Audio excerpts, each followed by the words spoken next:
What if I told you that hundreds of years ago, a group of people called the Aztecs grew food that was healthier, stronger, and easier to take care of than almost anything you can buy at the grocery store today? And here's the amazing part. These special plants can grow in your backyard right now. They don't need fancy fertilizers, they don't need constant watering, and they don't need you to be an expert gardener. They practically grow themselves. The Aztecs weren't just warriors and builders, they were absolute geniuses when it came to growing food.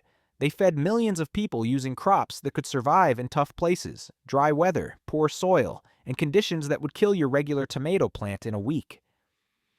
Then something happened. When Spanish explorers came to their land in the 1500s, they saw how powerful these crops made the Aztec people. So they did something terrible. They tried to destroy them. Some of these plants were actually banned. Growing them could get you punished or worse. The explorers wanted to erase the Aztec way of life, and that included their food. But guess what? These incredible plants survived. Indigenous communities kept growing them in secret. Seed savers protected them. And today, we're going to rediscover 10 of these amazing crops that are more nutritious than kale, easier to grow than lettuce, and tougher than almost any vegetable you know. Number 3 has more protein than beef, pound for pound. Number 7 was so sacred the Spanish tried to wipe it out completely. And the bonus tip at the end will show you how to combine these crops into a garden that practically takes care of itself. Before we dive in, do me a huge favor. Hit that subscribe button right now and turn on the notification bell. This is Seniors Evergreen Wellness, and we're all about growing food that makes you healthy, keeps you independent, and connects you to ancient wisdom. Drop a comment below and tell me, have you ever tried growing anything unusual or different? I want to hear your stories. Let's jump in and discover what the Aztecs knew that we forgot. Here's what made Aztec farming so special. They understood something important. Food isn't just about filling your belly, it's about giving your body everything it needs to be strong and healthy. They grew crops that were packed with vitamins, minerals, and protein. Not just one or two nutrients, but complete nutrition. And they did this in really tough places. They grew food high up in mountains where the air is thin and the weather is unpredictable. They grew food in valleys where the soil was poor and the heat was intense. They even created floating gardens on lakes, called chinampas, where they grew massive amounts of food on water. And they did all of this without tractors, without chemical fertilizers, and without the technology we think we need today. The crops they chose were incredibly smart. Many of them had complete protein, which means they had all the building blocks your body needs. That's rare in plants. Many of them were loaded with vitamins and minerals you can't easily find in regular vegetables. And most importantly, these plants were tough. They could handle drought, heat, poor soil, and pests without much help. When the Spanish arrived in the 1500s, they noticed something. The Aztec crops made people strong and independent, so the Spanish made a plan. They suppressed these crops on purpose. Some were completely banned. Others were replaced with European crops like wheat and barley. Within a few generations, much of this knowledge disappeared. But here's the good news. Not all of it was lost. Some plants survived in remote villages. Some were kept alive by people who refused to let them die. And today, these crops are making a comeback as people realize just how special they are. All right, let's start with crop number 1. Crop number 1, amaranth. Starting at number 1, we have amaranth. And let me tell you, this might be the most impressive plant the Aztecs ever grew. Amaranth was one of their 3 main foods, right alongside corn and beans. It was so important to their culture that they used it in religious ceremonies. They would mix amaranth with honey or other ingredients to create figures of their gods, then break them and eat them together as a community. Here's why amaranth is more nutritious than almost anything at your grocery store. It has complete protein with all 9 essential amino acids. That's something you almost never find in plants. It has more protein than wheat, rice, or oats. It's loaded with calcium, even more than milk when you compare them by weight.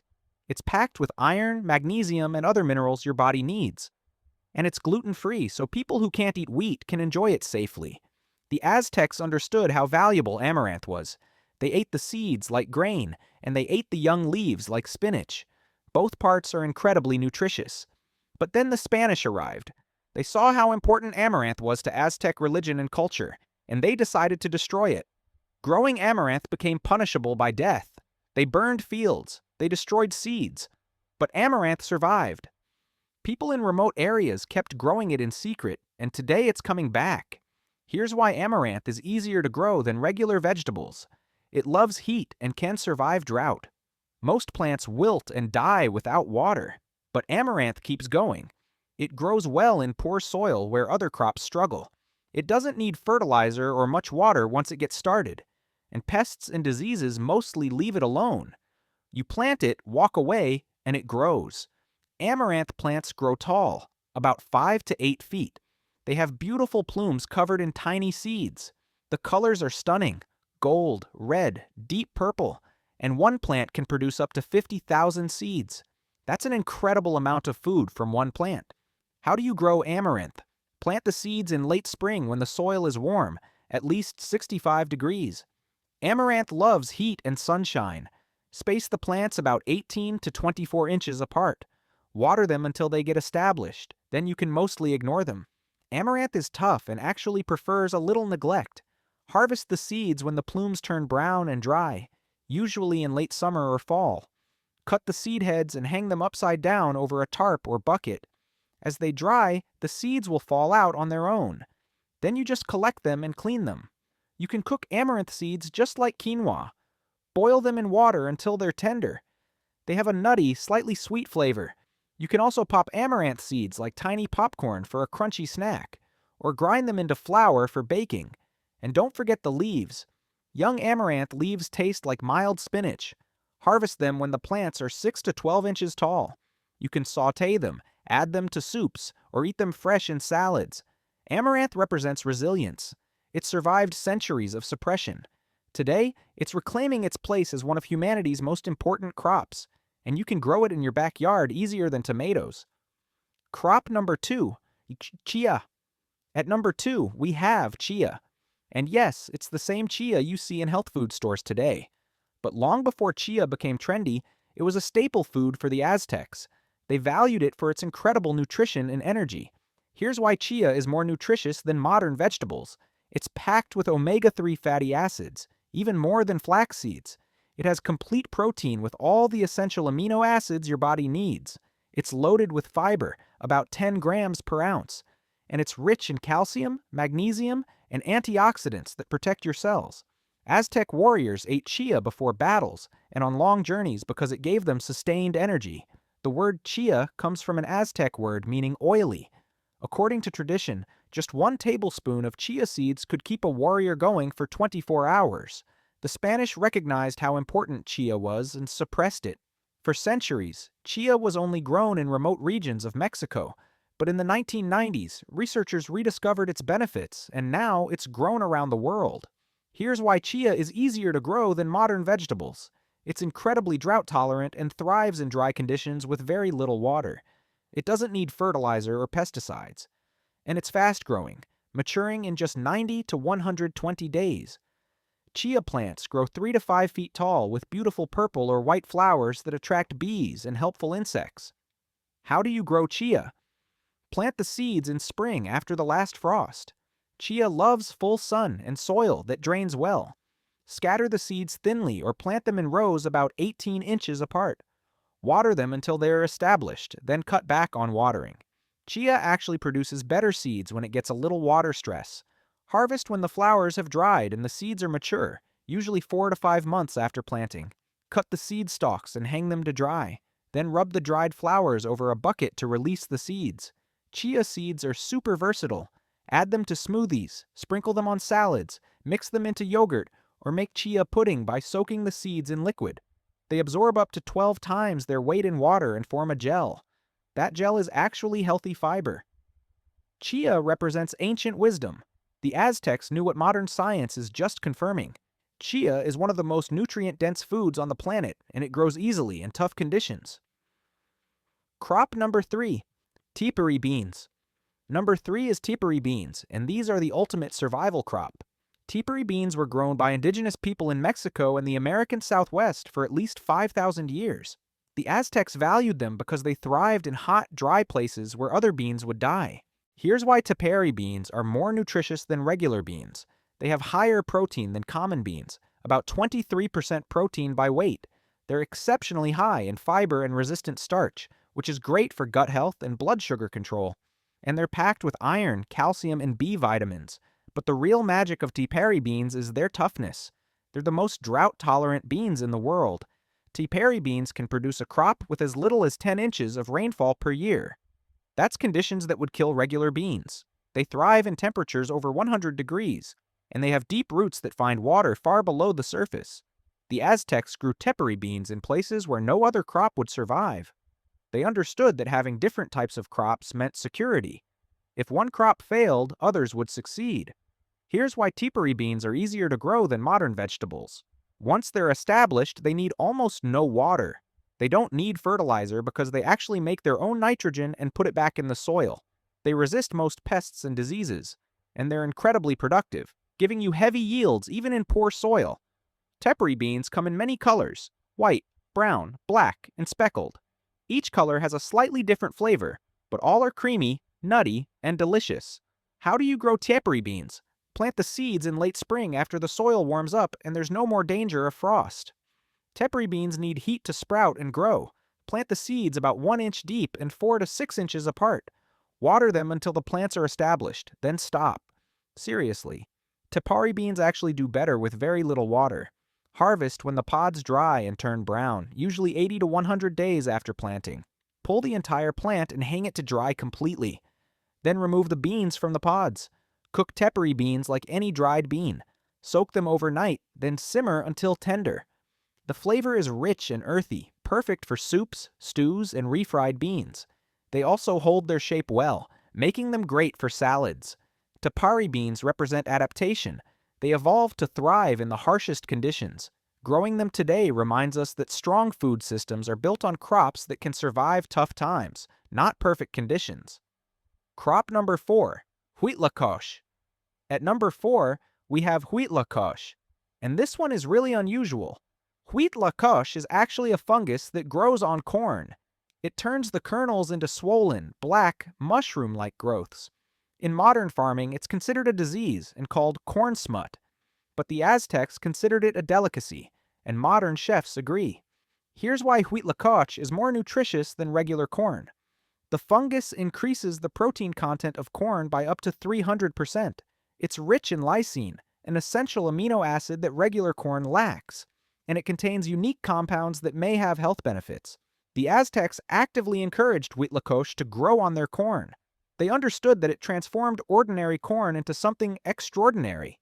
The flavor is earthy, smoky, and slightly sweet, often compared to mushrooms with a hint of corn.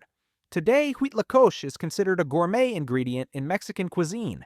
It's used in quesadillas, tamales, soups, and sauces. In Mexico, it's called the Mexican truffle and sells for premium prices. Here's why huitlacoche is easier to grow than modern vegetables. You don't grow it. It grows itself on your corn. You just have to recognize it and harvest it instead of treating it like a disease. How do you encourage huitlacoche? Grow any variety of corn. When the corn is producing silk, look for signs of the fungus. It appears as swollen, grayish-white bumps on the ears. As it matures, the bumps turn black and velvety. Harvest huitlacoche when the bumps are young, before they turn fully black. At this stage, they're tender and flavorful. Use them immediately or freeze them for later. Cook huitlacoche by sautéing it with onions and peppers. Add it to quesadillas, tacos, or omelets. The flavor is unique and deeply savory. Some seed companies now sell huitlacoche spores, so you can intentionally grow it on your corn. But honestly, if you grow corn and see huitlacoche appear naturally, embrace it. You've just turned a disease into gourmet food. Huitlacoche represents perspective. What modern agriculture calls a pest or disease, traditional agriculture recognizes as a gift. The Aztecs saw value where modern farming sees only problems. Crop number 5, chayote. Number 5 is chayote, a climbing vine that produces pear-shaped fruits that taste like a mild, crisp squash. Chayote was grown throughout Mesoamerica, and the Aztecs valued it for its incredible productivity and versatility. Here's why chayote is more nutritious than common squash.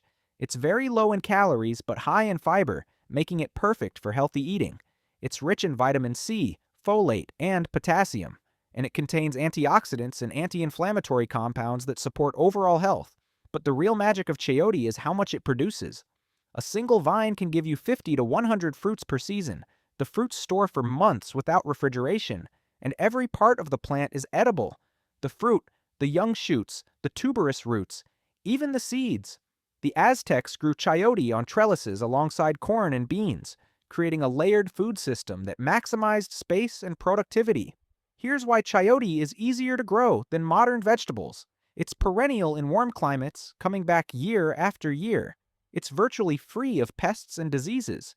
It tolerates poor soil and drought once established, and it requires almost no care beyond planting and providing something for it to climb on. Chayote grows vigorously, with vines reaching 30 to 50 feet in a single season. How do you grow chayote? Start with a whole fruit from a grocery store or market. Plant the entire fruit on its side, half buried in the soil, in late spring after the danger of frost passes. Provide a sturdy trellis or fence for the vine to climb. Water regularly until the vine is established, then reduce watering. Chayote is drought tolerant once its roots develop. The first year, growth may be slow, but by the second year, the vine explodes with productivity. Harvest the fruits when they're 4 to 6 inches long and the skin is still tender. Overripe fruits become tough. Chayote fruits store well at cool room temperature for several months. Cook chayote like summer squash. Slice and sauté it, add it to soups and stews, or stuff and bake it. The flavor is mild and slightly sweet, absorbing other flavors beautifully. Young chayote shoots are a delicacy. They taste like a cross between asparagus and cucumber. Harvest when the shoots are tender and cook them like asparagus. Chayote represents abundance. One vine produces more food than most families can eat, and it does so with minimal care year after year. Hey, quick pause. If you're realizing that Aztec crops are both more nutritious and easier to grow than regular vegetables, do me a favor and smash that like button right now. This is powerful information that can help you grow better food with less work. And drop a comment telling me which of these crops you're most excited to try. I really want to hear from you. Alright, let's keep going because the next 5 crops are even more amazing. Crop number 6, huauzontle. At number 6, we have huauzontle. It's a relative of amaranth and quinoa that produces edible flower buds and young leaves.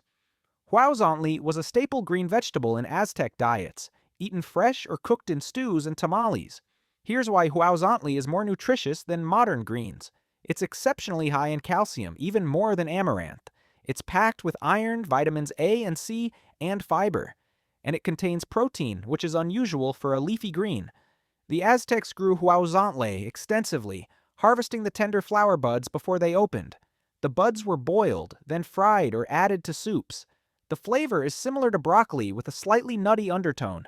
Today, huauzontle is still popular in Mexico, especially during Lent when meat is avoided. It's used in traditional dishes where the flower clusters are dipped in egg batter and fried. Here's why huauzontle is easier to grow than modern vegetables. It's heat and drought tolerant, thriving in conditions that would stress broccoli or other greens. It grows quickly, maturing in 60 to 90 days, and it requires no special care, fertilizer, or pest management. Huauzontle plants grow 3 to 5 feet tall with branching stems covered in small, densely packed flower buds. The plants are beautiful, with colors ranging from green to red to purple. How do you grow huauzontle? Plant seeds in spring after the danger of frost passes. Huauzontle prefers full sun and well-drained soil. Space plants 12 to 18 inches apart. Water regularly until established, then reduce watering. Huauzontle is drought tolerant once rooted. Harvest the tender flower clusters when they're young and compact before the flowers open. Cut the stems with clusters attached. New branches will form, giving you multiple harvests throughout the season. Cook huauzontle by boiling the flower clusters in salted water for a few minutes to remove any bitterness. Then sauté with garlic and onions, or dip in egg batter and fry. The texture is tender and slightly crisp. The flavor is unique and delicious.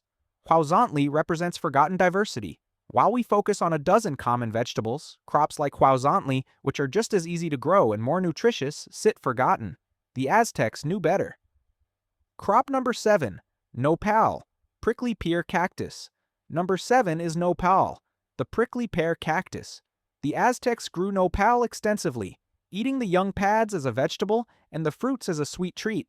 Nopal was a staple in Aztec diets and remains a cornerstone of Mexican cuisine today. Here's why nopal is more nutritious than modern vegetables. The pads are incredibly high in fiber, both soluble and insoluble.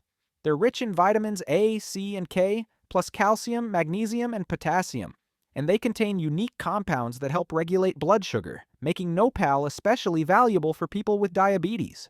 Studies show that eating nopal before meals can reduce blood sugar spikes by up to 48%. The soluble fiber slows the absorption of carbohydrates, creating a more stable blood sugar response. The Aztecs understood nopal's value beyond nutrition. It was a survival crop that grew in dry, rocky places where almost nothing else could survive. It needed no irrigation, no fertilizer, and no care. It simply grew. Here's why nopal is easier to grow than modern vegetables. It's one of the most drought-tolerant crops on Earth. It thrives in poor, rocky soil. It requires zero maintenance once established, and it's virtually indestructible, surviving extreme heat, cold, and neglect. Prickly pear cacti grow 3 to 6 feet tall, depending on the species, with flat, paddle-shaped pads covered in spines. The plants produce stunning flowers in spring, followed by sweet, edible fruits. How do you grow nopal? Start with a pad cutting from an existing plant. Let the cut end dry and form a callus for about a week.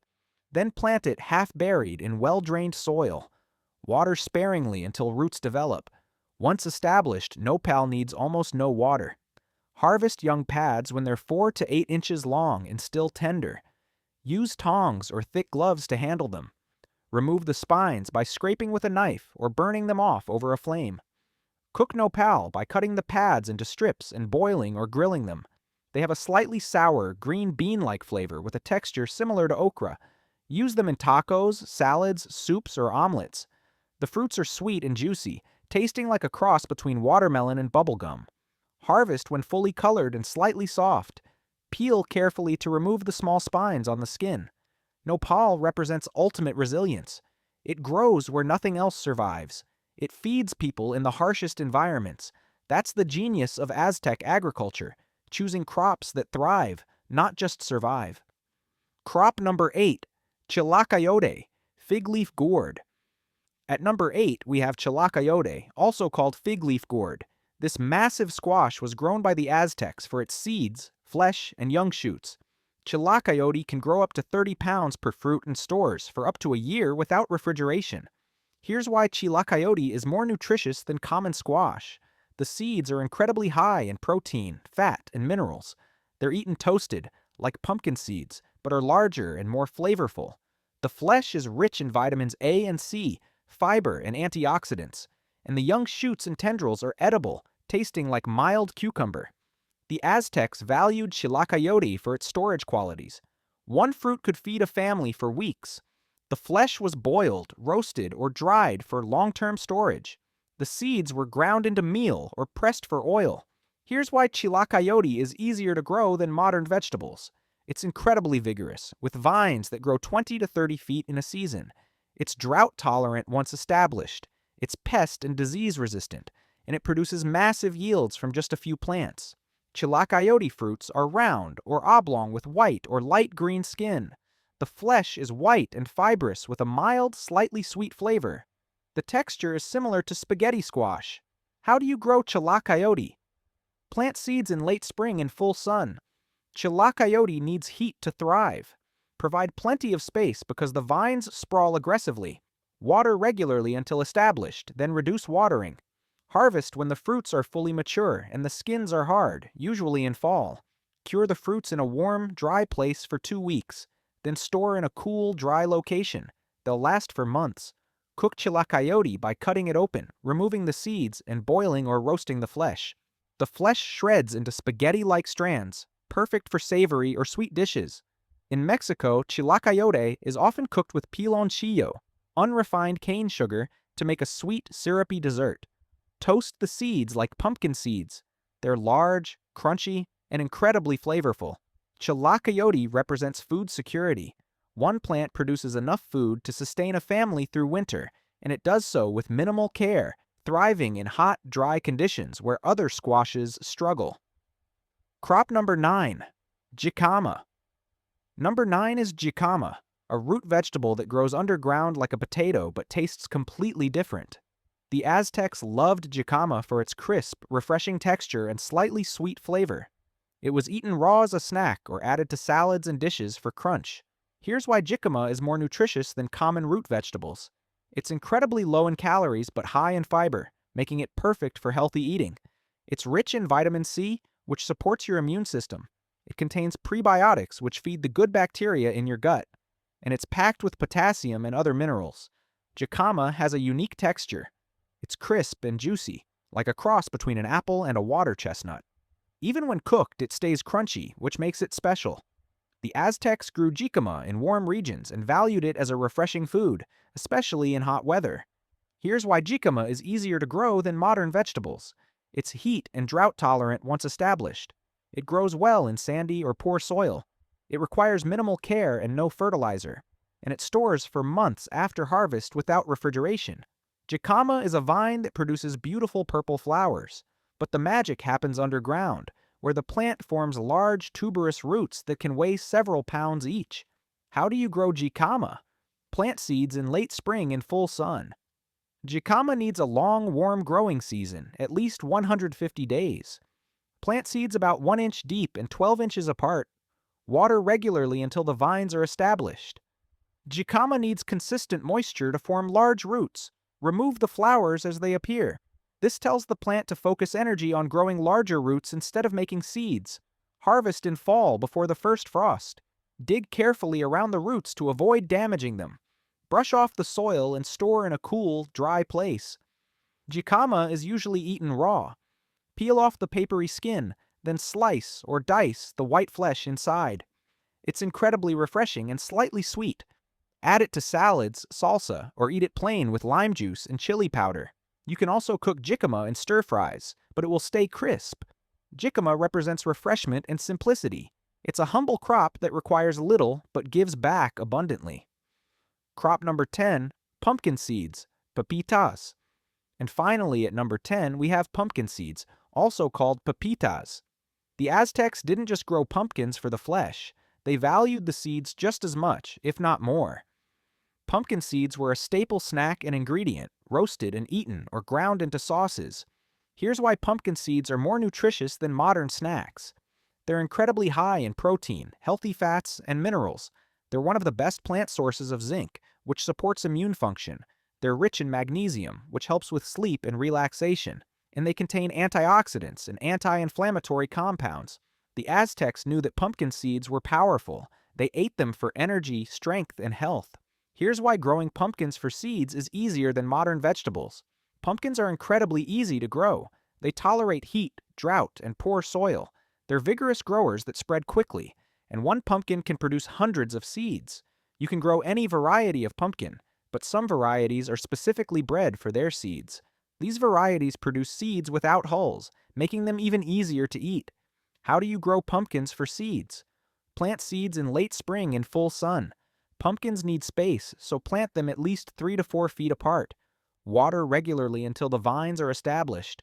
Then they're quite drought tolerant. Harvest pumpkins when they're fully mature and the skin is hard.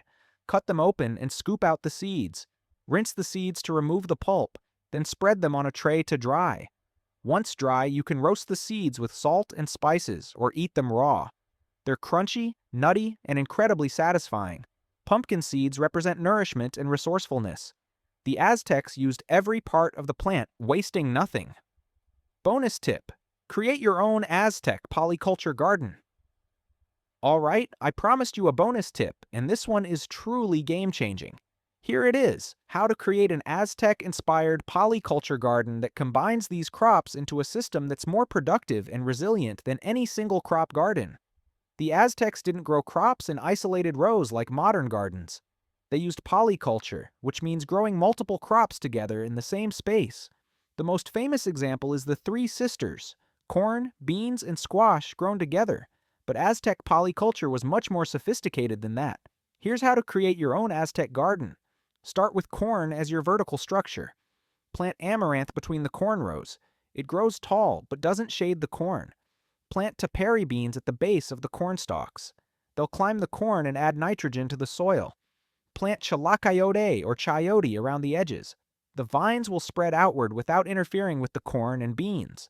Plant nopal in a sunny corner. It requires no water and provides year-round harvests. Plant huauzontle in any remaining spaces. Add chia along the borders where it can get full sun. Tuck jicama in warm spots, and grow pumpkins wherever you have extra room. This layered system mimics natural ecosystems. Different plants occupy different heights and spaces. Tall crops don't shade short crops. Nitrogen-fixing crops feed heavy feeders. Drought-tolerant crops anchor the system during dry spells. The result is a garden that's more productive per square foot than any single crop garden. It's more resilient because diversity protects against failure. And it's easier to maintain because the plants support each other. Water only during establishment. Once rooted, most Aztec crops are drought-tolerant and need minimal water. Fertilize sparingly or not at all. These crops evolved in nutrient-poor conditions and don't need heavy feeding. Harvest continuously throughout the season. Amaranth leaves, then seeds. Huauzontle, flower clusters. Nopal pads and fruits. Chilacayote fruits in fall. Tepary beans when pods dry. Chia seeds in late summer. Jicama, roots before frost. Pumpkin seeds in fall. This is how the Aztecs fed millions of people without modern technology. They understood polyculture. They chose resilient crops. And they worked with nature instead of against it. You can do the same in your backyard. Start small. Choose 2 or 3 Aztec crops and plant them together. Observe how they interact. Expand next year. Within a few seasons, you'll have a productive, low-maintenance food system based on thousands of years of agricultural wisdom. So there you have it. 10 Aztec crops that are more nutritious than anything in your grocery store, and easier to grow than modern vegetables. Amaranth, chia, tepary beans, huitlacoche, chayote, huauzontle, nopal, chilacayote, jicama, and pumpkin seeds. Every single one of these crops is proof of Aztec agricultural genius. They're more nutritious, more resilient, and more productive than the crops that replace them. They thrive in challenging conditions. They require minimal care, and they produce abundant harvests. The Aztecs built one of the most powerful civilizations in history on these crops. Then Spanish colonizers tried to erase them, replacing them with European crops and agricultural systems. But these crops survived, and today we can reclaim them. When you grow these crops, you're not just growing food. You're preserving ancient knowledge. You're building independence. You're creating a more resilient food system. And you're connecting with thousands of years of tradition. These crops represent something important. They show us that the best foods aren't always the ones being sold by big companies. Sometimes the best foods are the ones that were nearly forgotten. The Aztecs knew that. And now you do too. If this video inspired you, hit that subscribe button right now and turn on notifications. This is Seniors Evergreen Wellness, and we're all about growing food that truly matters, food that makes you healthy, strong, and independent. Drop a comment below and tell me which Aztec crop you're planting first. I want to hear your plans. Share this video with someone who loves gardening or wants to grow their own food. Let's spread this knowledge. Remember, the most powerful crops aren't always the most popular. Sometimes the most powerful crops are the ones that were hidden away, waiting to be rediscovered. Thanks for watching, and I'll see you in the next video. Now get out there and grow like an Aztec.